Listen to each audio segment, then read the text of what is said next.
All right, so today we're going to take a journey to one of the most remote, beautiful, and frankly unforgiving places on the entire planet, the Chengthong Plateau in Ladakh. We're going to see how an incredible group of people, the Changpa nomads, managed to build a life in an environment that really pushes survival to its absolute edge. Okay, so first, let's just picture this place. Changthang is a massive, and I mean massive, cold desert, way up high in the Himalayas. It is breathtakingly beautiful, but don't let that fool you. It is incredibly harsh. The sheer scale of it, the emptiness, it immediately makes you wonder, why on earth would anyone choose to live here? And to really wrap your head around the scale, just look at this. You could literally fit 40 Delhis inside the region of Ladakh. 40! And yet the population is just a tiny, tiny fraction of Delhi's. We're talking about almost total isolation, right in the heart of the most populated country on Earth. It's pretty mind-blowing. And it's not just remote, it's physically extreme. The Changthang Plateau sits at an average of 14,000 feet. At that altitude, the air has only about 60% of the oxygen you'd find down at sea level. And get this, the temperature can drop to freezing even in the middle of summer. So that brings us right back to this central mystery here. In a place that's so stunning, but also so incredibly hostile. We're just surviving as a daily battle. Why and how do people spend their entire lives here? Well, the answer lies with a truly remarkable group of people, the Changpa nomads. For them, their whole existence, their culture, their survival, everything is completely woven together with the animals they raise in this high-altitude wilderness. So, who are the Changpa? They're the traditional semi-nomadic people of this plateau. Their lives are this constant cycle of movement. But it's not like they're just wandering around. No, their every move is dictated by the needs of their most important assets, their flocks of sheep, goats, and of course, those iconic Himalayan yaks. To find the grass we keep shifting, this quote from a nomad, it just says it all. That is the core of their entire lifestyle. It's a never-ending search for fresh pastures. When the grass runs out in one spot, they pack up their entire world and they move on. Simple as that. And again, this isn't random. It's a very structured annual migration. They follow these ancient routes, moving up to higher pastures in the summer and then back down to more sheltered valleys to survive the brutal winter. It's a rhythm of life that's been passed down for generations, all for their animals. So, we know why they're always on the move, but how in the world do they survive these conditions? Well, this is where their incredible ingenuity really shines. They have literally created an entire world for themselves from what their animals provide. Let's start with their home, which is called a rebo. Now, this is so much more than just a tent. Think of it like a masterpiece of nomadic engineering. It's woven entirely from yak wool, which makes it incredibly warm, durable, and strong enough to stand up to the ferocious winds up there. And building a rebo is a ton of work, and it really shows off their skill. First, they shear the yaks. Then they spin that coarse wool into strong thread.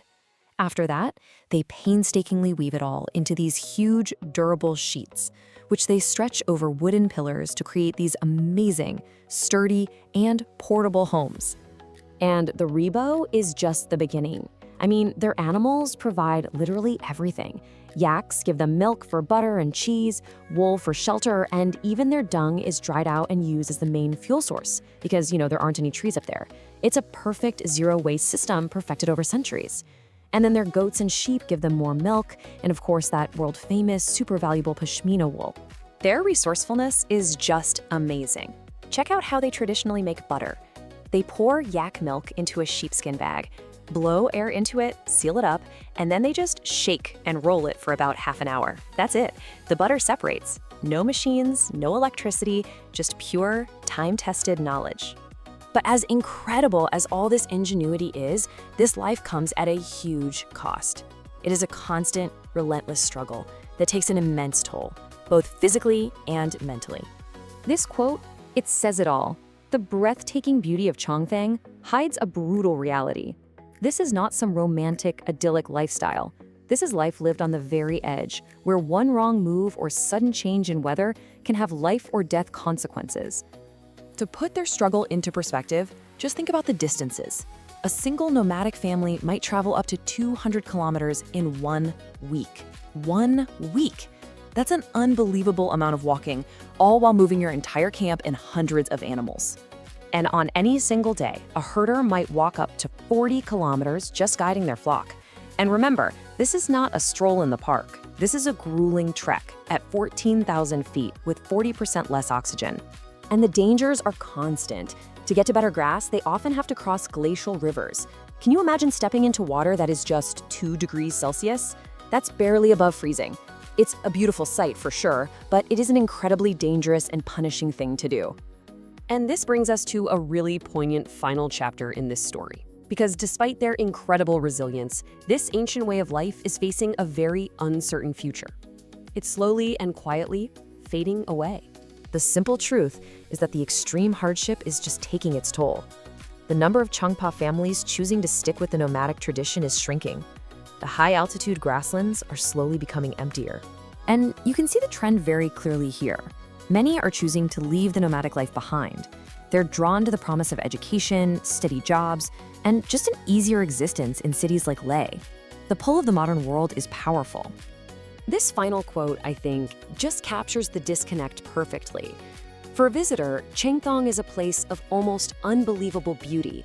But for the Changpa, that beauty is the backdrop for a daily reality of immense hardship and relentless, back-breaking work. And so we're left with this question. As this ancient culture slowly fades away, what exactly are we losing? It's so much more than just a lifestyle. It's a unique encyclopedia of knowledge about survival, about resilience, and about a deep symbiotic connection with one of the planet's most extreme environments. So what is